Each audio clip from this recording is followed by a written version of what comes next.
الذين كفروا من أهل الكتاب والمشركين منفكين حتى تأتيهم البينة رسول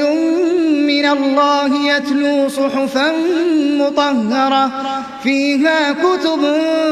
قيمة وما تفرق الذين أوتوا الكتاب إلا من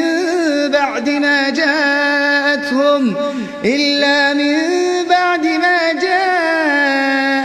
البينة وما أمروا إلا ليعبدوا الله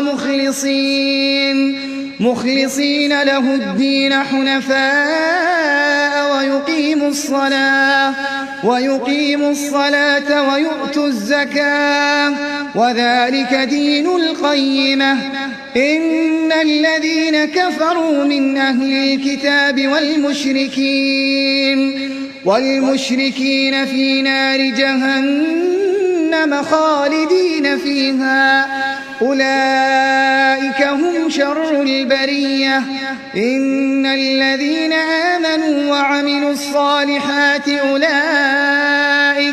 أولئك هم خير البرية جزاؤهم عند ربهم جنات عدن تجري من تحتها الأنهار خالدين فيها أبدا